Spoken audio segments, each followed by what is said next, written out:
Most high-risk professionals try to handle the first 24 hours the same way they handle the job. They stay in motion, they stay useful, and then they're going to stay numb. That is the fastest way to turn a hard moment into a long-tail problem. In this video, I'll walk you through what to do in the first 24 hours after a critical incident and why these steps reduce long-term symptoms without making you soft. Dr. Gregory T. Obert here, clinical psychologist, and let's talk about the first 24 hours after a critical incident. In my profession, we talk about the word trauma, which tends to be overused a lot on the internet, but I want to give you really a clear definition of what that is. So we have those lowercase t traumas, right? These are the things that are really emotionally distressing. We have a hard time handling them. They're potentially going to leave a long-lasting impact on you. So as an example, the death of a loved one that's expected. We also want to separate that from the capital T traumas. These are going to be those incidents that are sudden, unexpected violence. It's going to have those three key aspects to it.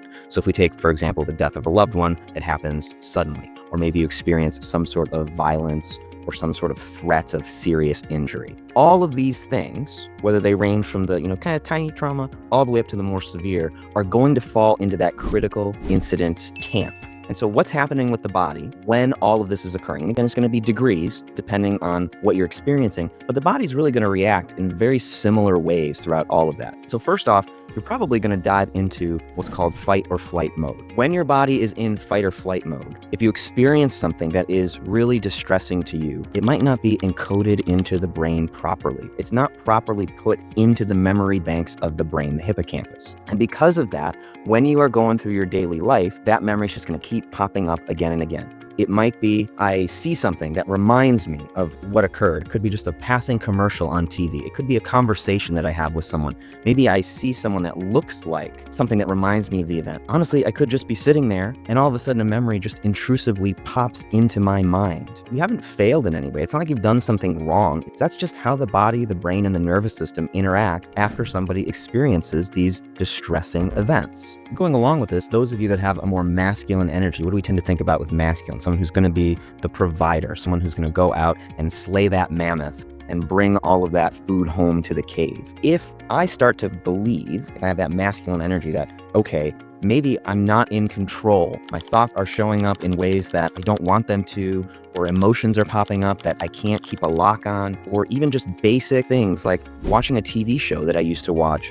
It takes me back to that thing that I just don't want to think about. I'm going to start to point the finger at myself because I view everything as within my control, within my power. Yet sometimes we can't control every single thing. What happens within the first 24 hours? The number one thing, and I harp on this all the time, is mindfulness. So what is mindfulness? Paying attention on purpose to the present moment, non-judgmentally. By non-judgmental, I mean focusing just on the facts of the situation. You're welcome. I saved you thousands of dollars on mindfulness courses.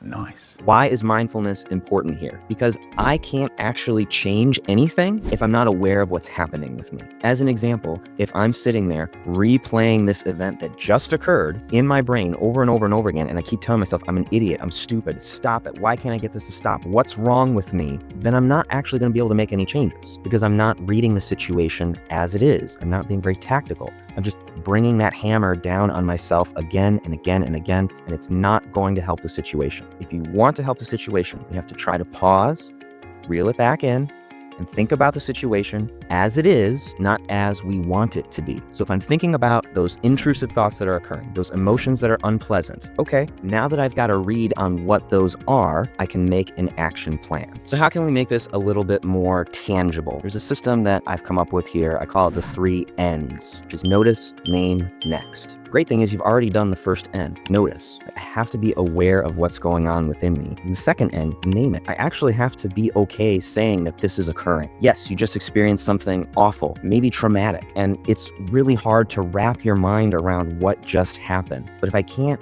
actually speak about it, name it, even if it's writing it down in a journal, then I'm not going to be able to address the problem correctly. And then the third N is next. And so once you've been able to name what occurs, you're going to want to be able to put some sort of plan into action. You can always head on over to my website, check out the full document that I have to help guide you through these steps. But if you want something that's a little bit more tangible right now, I would say that the next thing that you can do is to avoid avoidance. And what do I mean by that? A lot of people will try to take whatever event happened to them and shove it so far down that it is in the center of the earth, and it is not going to help. They're going to come out in some way or another. And if you're just shoving things down, it's probably going to come out in ways that you really don't want it to come out in, like maybe snapping at a coworker or a loved one, or maybe just isolating from the world for the next week. So make sure that you are avoiding avoidance, approaching the issue head on, speaking about it, and sitting with any kind of discomfort that you might be experiencing. I get it. It's uncomfortable. Don't be afraid to sit with it. You've already gone through the worst part. Whatever the event was, it's done and it's over. So don't let that fester and develop into something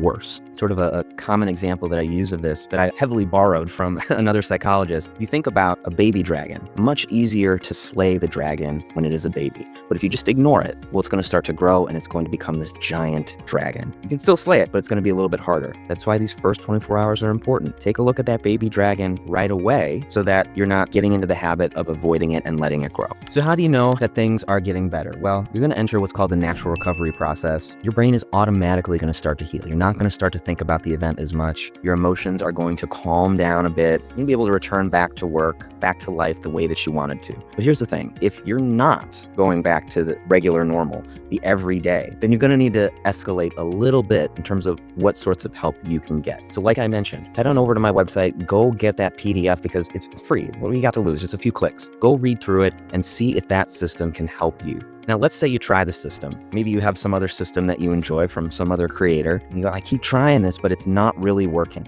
Well, this is where you need to escalate again, where you're going to need professional help. And hey, look, I'm a clinical psychologist. I do trauma work all the time. I've been certified in it. I've been doing it for years. Whether it's a formalized trauma treatment for those capital T traumas, or whether it's maybe those lowercase t traumas that don't necessarily need the formalized treatment, but just need some time to work through those emotions in a safe space where you can explore these things without judgment, you're going to want to book a session with me. Head on over to my website today, Royal Oasis Psychotherapy Institute, and take a look at the services that I offer. There's contact information at the bottom of each page. Go there, send me a message. I'm happy to set up a time for an intake with you. We can get this thing under control. You just need to be the one to take that first step and reach out to me.